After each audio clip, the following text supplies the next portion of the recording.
कृषि दर्शन देखने वाले अपने सभी दर्शकों को विश्वास मोहन का नमस्कार। नवंबर के महीने की हल्की हल्की गुलाबी ठंड की एक और नई सुबह, दिल में नया जोश, उमंग, उत्साह, कुछ नया करने की चाह, सामने एक नई राह। विकास के मार्ग पर आपके और हमारे बढ़ते कदम, और एक बार फिर आमने सामने आप और हम। पिछले दिनों कृषि और इसके साथ ही जुड़े हुए अन्य क्षेत्रों में क्या कुछ गतिविधियां रहीं, आइए सबसे पहले इस पर अपनी नज़र डालते हैं। प्रस्तुत हैं खबरें खेती की। प्रथम अंतर्राष्ट्रीय कृषि जैव विविधता कांग्रेस महत्वपूर्ण सफलता के साथ संपन्न। जैविक खेती के अंतर्गत बागवानी का रकबा बढ़ेगा, केंद्र सरकार द्वारा अतिरिक्त बजट। और मधुमक्खी पालन के लिए प्रोत्साहन, आदिवासियों को दिया जाएगा प्रशिक्षण। नमस्कार, खबरें खेती के में आपका स्वागत है। मैं हूं शीला मिश्रा और अब खबरें विस्तार से। पहली बार भारत में प्रथम अंतर्राष्ट्रीय कृषि जैव विविधता कांग्रेस 2016 का 6 से 9 नवंबर तक नई दिल्ली में आयोजन किया जा रहा है। 4 दिनों तक चलने वाली इस कांग्रेस में खेती एवं पशुपालन के संरक्षण एवं टिकाऊ बनाए रखने हेतु प्रकाश डाला जाएगा। इस बारे में पेश है ये रिपोर्ट। प्रथम अंतर्राष्ट्रीय कृषि जैव विविधता कांग्रेस का आयोजन किया जा रहा है।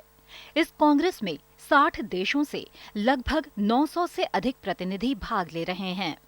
इस अंतर्राष्ट्रीय कांग्रेस में कृषि जैव विविधता प्रबंधन और आनुवांशिक संसाधनों के संरक्षण में प्रत्येक व्यक्ति की भूमिका के बारे में बेहतर समाज विकसित करने से संबंधित चर्चा की गई। विश्व की बढ़ती आबादी की खाद्य एवं पोषण में कृषि जैव विविधता के संरक्षण से टिकाऊपन रखने पर जोर डाला गया। मैं आपको ये विश्वास दिलाता हूं कि हम साइंटिस्ट, ठीक है, हम साइंटिस्ट सरकार के लिए काम करते हैं, पर उद्देश्य जो है हमारा किसानों के लिए काम करना है, और सरकार का भी अल्टीमेटली, और हम सब मिलके सरकार की और देश की भलाई के लिए काम करते हैं। और मैं समझता हूं कि ये IARI जो यहाँ संस्थान है, आप लोगों का यहाँ से संबंध रहा है। आप कभी national bureau of plant genetic resource में भी है, जहाँ एक जीन बैंक है, उससे आपकी एक जागरूकता बढ़ेगी इन सब चीज़ों का मूल्य क्या है। जंगली प्रजाति हैं, उनमें जंगली प्रजातियों में इतने गुण हैं, आप जानते हैं, बहुत सारे हम उनको प्रजातियों को यूज़ करते हैं, अपने खाने में भी यूज़ करते हैं। तो उन सबों का एक बहुत बहुमूल्य रतन है ये हमारे पास। बस समस्या है कि उनको पहचान के उनको इस्तेमाल करना। जैविक खेती को बढ़ावा देते हुए बागवानी फसलों के क्षेत्रफल को बढ़ाने का लक्ष्य निर्धारित किया गया है और उसी के अनुरूप केंद्र सरकार द्वारा विशिष्ट प्रयास किए जा रहे हैं। पेश है ये रिपोर्ट। वातावरण में जहर घोलते रसायनों के अंधाधुंध प्रयोग पर लगाम लगाते हुए केंद्र सरकार द्वारा वर्ष 2018 तक 2 लाख हेक्टेयर कृषि क्षेत्र को जैविक खेती के अंतर्गत लाने की घोषणा की गई है। इसमें बागवानी फसलों को प्राथमिकता दी जाएगी। रिपोर्ट के अनुसार केंद्र सरकार ने पर्वतीय बागवानी और वर्षा पोषित क्षेत्रों के लिए राष्ट्रीय सतत कृषि विकास योजना लागू की है। बागवानी में फल सब्जियों के उत्पादन को बढ़ावा देते हुए मिशन वैल्यू चेन डेवलपमेंट को हरकत में लाया गया है। किसान की अतिरिक्त आय के लिए मधुमक्खी पालन एक महत्वपूर्ण व्यवसाय है। इस दिशा में आदिवासी लोगों को वैज्ञानिक रूप से मधुमक्खी पालन के लिए प्रोत्साहित किया जाएगा। इस दिशा में बहुत सारे प्रयास केंद्र सरकार द्वारा किए जा रहे हैं। आइए देखते हैं कि केंद्र सरकार के प्रयासों का क्या है लेखा जोखा। बागवानी से जुड़ा महत्वपूर्ण घटक मधुमक्खी पालन अब तक स्थापित व्यवसाय बन चुका है, जहां एक ओर किसान इसे आय का अतिरिक्त स्रोत बनाए हुए हैं, वहीं आदिवासी क्षेत्रों में ये पारंपरिक रूप लिए हुए है। कृषि सहयोग एवं किसान कल्याण मंत्रालय के अधीन कार्यरत नेशनल की बोर्ड द्वारा इस दिशा में कदम उठाते हुए आदिवासी मधुमक्खी पालकों को वैज्ञानिक ढंग से मधुमक्खी पालन की योजना बनाई गई है। इस दिशा में क्षेत्र विशेष में पहुंच उन्हें प्रशिक्षण दिया जा रहा है। साथ ही बॉक्स आधारित मधुमक्खी पालन का खुद करके देखो के घटक को भी उभारा जा रहा है। इस तरह से मधुमक्खी पालन से जुड़े उत्पाद, शहद, मोम, रॉयल जेल आदि के उत्पादन में बढ़ोतरी आएगी। लगातार कम होते तापमान ने कृषि के लिए नए आयाम जोड़े हैं। तो आइए जानते हैं कि देश के विभिन्न भागों में मौसम का क्या हाल है और उसके अनुरूप किए जाने वाले क्या हैं विशेष कार्य। भारतीय मौसम विज्ञान विभाग के अनुसार अगले 24 घंटों में अनुमान है कि जम्मू कश्मीर, उत्तराखंड और हिमाचल प्रदेश के पहाड़ी भागों में मौसम साफ रहेगा। उत्तर पूर्वी भागों जैसे सिक्किम, असम, मेघालय और अरुणाचल प्रदेश के कई हिस्सों में बादल छाए रहेंगे। पंजाब, दिल्ली, हरियाणा और चंडीगढ़ के अधिकांश इलाकों में धुंध छाने के आसार है। देश के निचले और तटवर्ती इलाकों आंध्र प्रदेश, कर्नाटक व तमिलनाडु में भी मौसम साफ रहेगा और कुछ इलाकों में तेज हवाएं चलने की संभावना है। खेती की खबरों में बस इतना ही। और अधिक रोचक तथा ज्ञानवर्धक जानकारियों के लिए देखते रहिए कृषि दर्शन। ये लो और बताओ। बस। अरे ये क्या भैया जी, बस इतनी सी रासायनिक खाद? किसानी छोड़ रहे हो क्या? किसानी नहीं, नादानी छोड़ रहे हैं। मिट्टी की जांच कराई है। अब तो लालाजी जितनी जरूरत है उतने ही उर्वरक खेत में डालेंगे। हाँ, किसान भाई आज ही अपने जिले की नजदीकी भूमि परीक्षण प्रयोगशाला में मिट्टी की जांच जरूर करवाएं और मिट्टी में पोषक तत्व, नमी व पौधे के विकास को देखते हुए केवल जरूरत के अनुसार ही पोषक तत्व डालें। और हाँ, मिट्टी में गंधक, जस्ता, बोरोन जैसे सूक्ष्म पोषक तत्वों का पता लगाना भी न भूलें। उर्वरक और जैविक खाद के सही उपयोग से भूमि का उपजाऊपन बनाए रखें, उत्पादकता बढ़ाएं, खर्चा घटाएं और बहुमूल्य विदेशी मुद्रा बचाने में भी सहयोग दें। और हाँ, धीमी गति से नाइट्रोजन उपलब्ध कराने वाले उर्वरकों जैसे नीम लेपित यूरिया को प्राथमिकता दें और यूरिया का पत्तों पर छिड़काव करें। अरे वाह, तू तो सचमुच समझदार हो गया रे। अधिक जानकारी के लिए संपर्क करें जिला कृषि अधिकारी या किसान कॉल सेंटर। किसी भी समाज को, देश को आगे बढ़ाने के लिए, उसके समुचित विकास के लिए केवल सरकारों की जिम्मेदारी नहीं होती, बल्कि उस देश में रहने वाले सभी देशवासियों को मिलकर आपसी सहयोग की ज़रूरत होती है कि मिलकर सब इस दिशा में प्रयास करें, पुरुष भी और महिलाएं भी। महिलाओं को विकास की मुख्य धारा में जोड़ने के लिए, उनको विकास का साथी बनाने के लिए ज़रूरत है अच्छी तरह शिक्षित करने की, उनको ये एहसास दिलाने की कि उनकी भी कुछ जिम्मेदारी है। इस दिशा में जहां हमारी बहुत सी सरकारी इकाइयां काम कर रही हैं, वहीं नाबार्ड यानी कि राष्ट्रीय कृषि एवं ग्रामीण विकास बैंक उल्लेखनीय भूमिका निभा रहा है। वैसे तो उसने पूरे देश में ही कई केंद्र खोले हैं, लेकिन महाराष्ट्र के सतारा जिले में महिला साक्षरता केंद्र एक मिसाल है। ये किस तरह काम करता है, आइए देखते हैं इस कार्यक्रम में।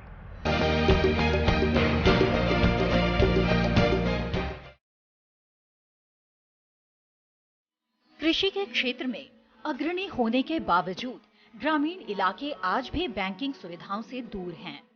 ग्रामीण क्षेत्र के अधिकांश लोगों के बैंकों में खाते न होने के कारण उनकी ऋण आवश्यकताएं पूरी नहीं हो पा रही हैं।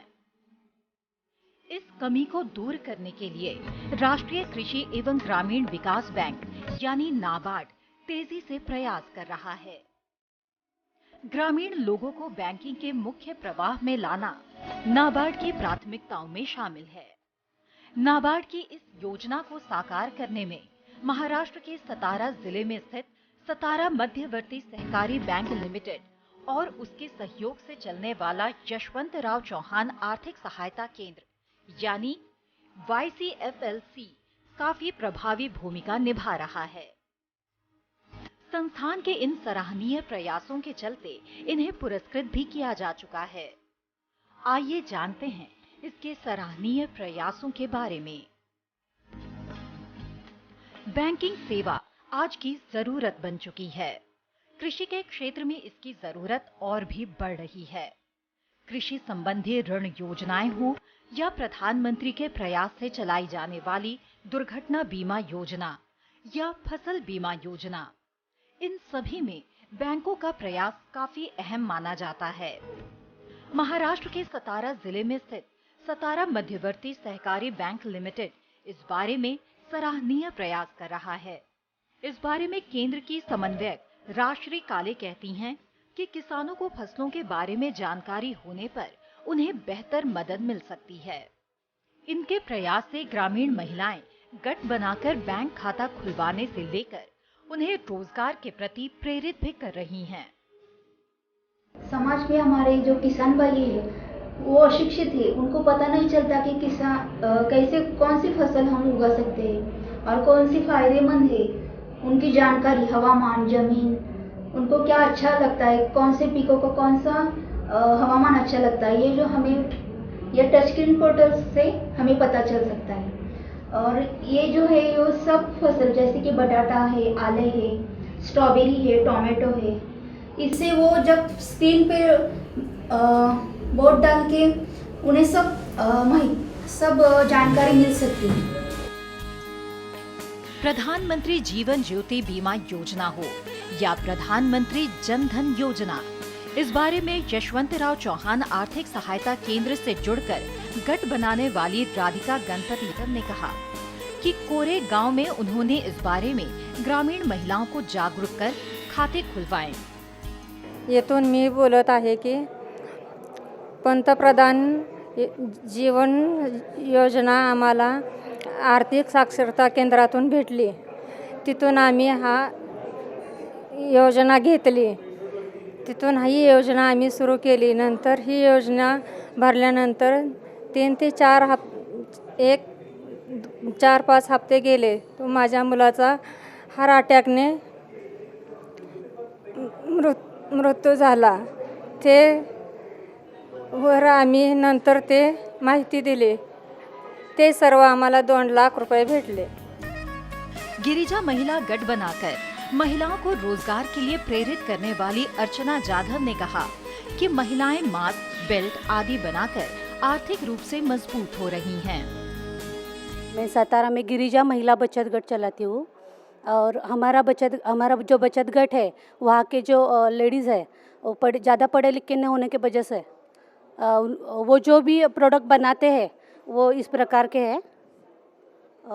ये मास्क है, कैप है, ये बेल्ट है जो हॉस्पिटल के लिए यूज़ होता है। हॉस्पिटल लिनन सप्लाई करते हैं ये सब लेडीज़ है। ज़्यादा पढ़ा लिखा नहीं होने की वजह से हमें जिला मध्यवर्ती बैंक और नाबार्ड ने जो भी कुछ सहाय्य किया है वो बहुत बड़ा है। उनके वजह से हम अभी हमारा खुद का शॉप लिया है हमारे यहाँ, और उनके वजह से ही हमारी इतनी उन्नति हो चुकी है। इसी तरह महोर महिला गठ बनाकर महिलाओं को जागरूक कर रही वैशाली भोसले ने कहा, मेरे बचत गठ का नाम है मोहर महिला बचत गठ और हमारे यहाँ बहुत सी लेडीज़ ऐसी है जो पढ़ी लिखी नहीं है, बहुत सी लेडीज़ है वो पढ़ी लिखी है। हमने एक होकर सब महिलाओं ने बहुत से बचत गठ खोले हैं और इसका उपयोग हमारे ग्रुप में जो आर्थिक रूप से दुर्बल है उनको भी हुआ है और जो पढ़ी लिखी है, सक्षम है, वो और सक्षम होने के लिए इसका उपयोग हमें हुआ है। और इसकी वजह से बचत तो होती है, लेकिन कभी ऐसा वक्त आता है जब हमारे व्यवसाय के लिए हमें बहुत बार पैसों की ज़रूरत पड़ती है, घर के खर्चों के लिए पड़ती है। बहुत ऐसे आने वाली समस्याएं होती है जिनसे हम महिलाएं खुद लड़कर खुद वो समस्याओं से बाहर निकलती है। इस तरह हमें इस आर्थिक साक्षरता केंद्र का बहुत फायदा हुआ है। ग्रामीण क्षेत्र की महिलाएं संगीता, उषा जाधव आदि भी इस दिशा में बेहतर कर रही हैं। मी शाहूपुरी सातारमध्ये राहते। माझ्याकडे 11 बचत गट आहेत आणि 11 बचत गटात कमीत कमी 80% महिला ज्या आहेत ते धुणं भांडी करणाऱ्या आहेत की ज्यांना काही बचत हे सुद्धा माहिती नव्हतं। पण आता बचत गटात आल्यामुळं मी असे ग्रुप केलेत की घर काम करणारे असू दे किंवा मुलांचं पाळणा घर असू दे, अशा ठिकाणी महिला माझ्या बचत गटातले सर्व कामं करतात आणि चांगलं म्हणजे हे मार्गदर्शन करतात। गोधडी शिवण्यापासून बायकांनी बचत गटातनं कर्ज घेऊन दुकानं केलेत किंवा शिलाईचं केलं आहे म्हणा, किंवा आता एक जणी गाडी शिकून स्वतः मी सुद्धा गाडी 4 चाकी शिकले आणि मुलांना ने करते. माझ्या गाडीत एक बचत गटातलीच महिला आहे की मुलं उतरून बसवणे वगैरे हे करते.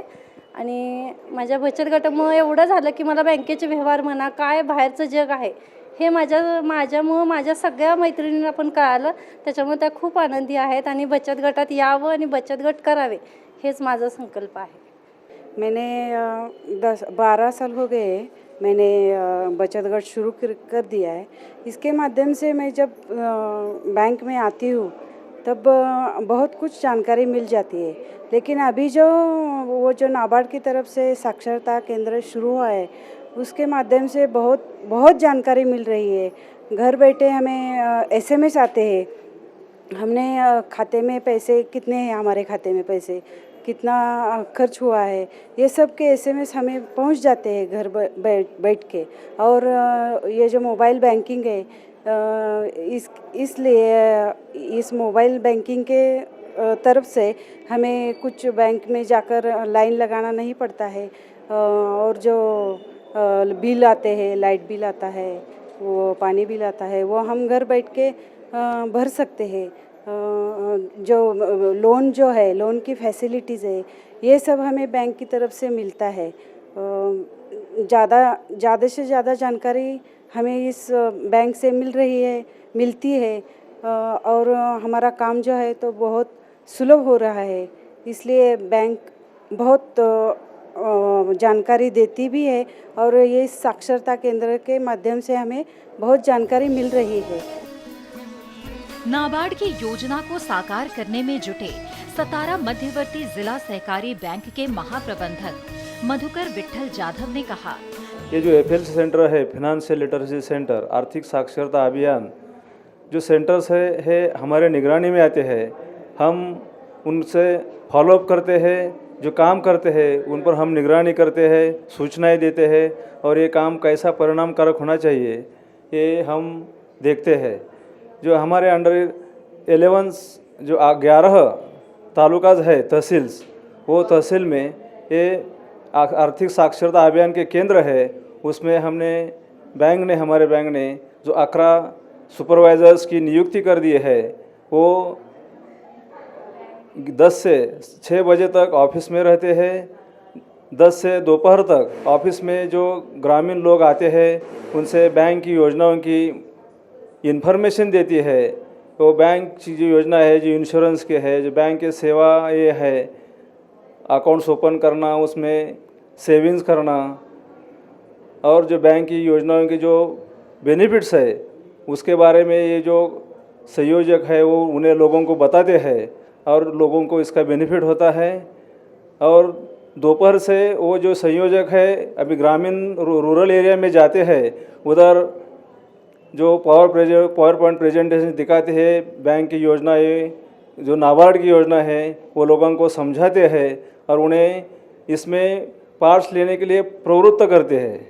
नाबार्ड भी ऐसी योजना देते हैं जो दुग्ध उत्पादन या कुक्कुट पालन या रूरल गोडाउन जो योजना है हमें इन्फॉर्म करती है, वो हम हमारे बैंक उसका धोरण पॉलिसी बनाते हैं. हमारे जो ब्रांचेस है 312 ब्रांचेस है, वो ब्रांचेस को हम इन्फॉर्म करते हैं. और जो हमारे फील्ड ऑफिसर है, ये फील्ड ऑफिसर हमें सब लोगों को गांव-गांव जाके बताते हैं और वो उनसे लोगों को प्रवृत्त करते हैं जो योजना का बेनिफिट लेने के लिए. उसके बजाय ये हमारी बैंक सब देश में अग्रसर है कि नाबार्ड की सब स्कीम्स हम अच्छी तरह से इम्प्लीमेंट करते हैं. सतारा मध्यवर्ती सहकारी बैंक लिमिटेड सतारा के व्यवस्थापक सुजीत शेख का मानना है, हम micro finance financial literacy centre इसके लिए काम करते हैं हेड ऑफिस में. जहाँ तक फिनेंशियल इंक्लूजन का, अवेयरनेस का, लिटरेसी का और आर्थिक साक्षरता केंद्र का जो सवाल है, तो ये हम कहना चाहते हैं, पैरों पे अपने सच होंगे सपने.